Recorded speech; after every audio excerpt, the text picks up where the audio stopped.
Kayla Dale stood beside her truck with her face buried in her jacket as the frosty air nipped at her nose.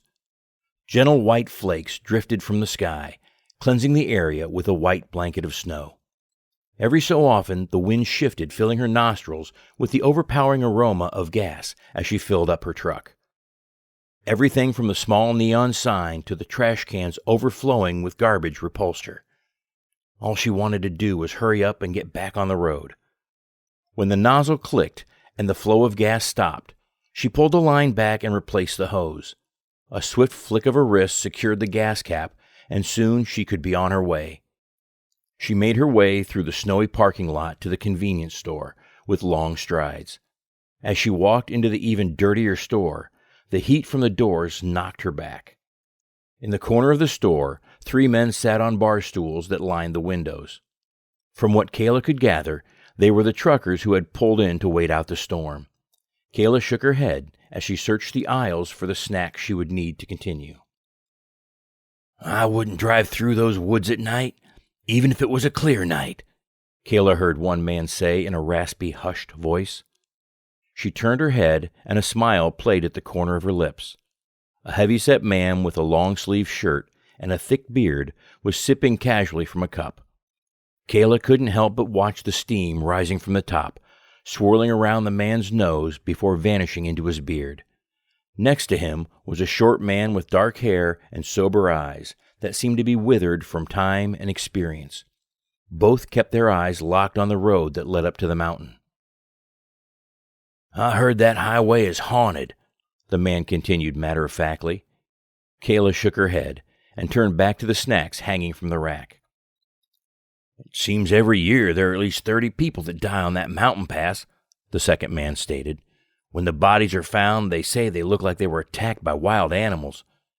Demons, more likely," the husky man chimed in as Kayla made her choice from the hanging racks and walked to the counter. "Hello there. Will this be all for you?"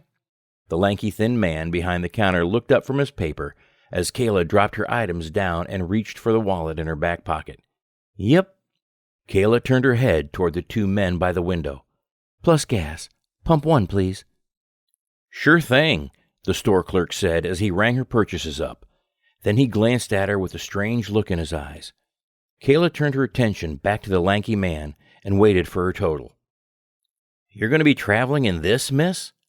The thin man behind the counter glanced out the large window as Kayla slapped money down onto the counter. "I've driven in worse." "Yeah, but the television is saying this is going to be the worst storm we've had in a decade. You sure you want to be headed out in it? Don't you think you should stay in here, where it's nice and warm?" The thin man had greasy hair, and he leaned forward as he spoke. Kayla stepped back, revolted by the look in his eyes. "I can handle myself." "Suit yourself. That will be $32.97. The man pulled the bills towards him and counted them slowly. Kayla stared out the window, counting the seconds until she was free to move on. "Looks like you're all squared away. Drive safe out there. The roads can be slick." "Sure," Kayla said as she collected her change and the small bag of goodies. "Miss?" The husky voice called to her. Kayla paused with her hand on the door, ready to push it open. "You be careful. Strange things happen up on that mountain. You be sure to get over the top before nightfall, you hear?" Concern flashed across the man's face. For a moment, Kayla wondered if he had daughters. She forced herself to smile and nodded once, before pushing through the glass barrier separating her from the cold. The frosty air slapped her face, and without flinching, she made a beeline for her truck. She had always enjoyed the snow. It was like water to her. Everything bad was washed away or hidden under the white blanket. She pulled open her truck door and got in. With a quick twist of the key, the engine roared to life, and she was gone. Only the road and the open spaces could tame her wild nature. It didn't matter if she was in rain, sleet, or blazing sunlight. Anywhere outside was far better than a stuffy, closed room.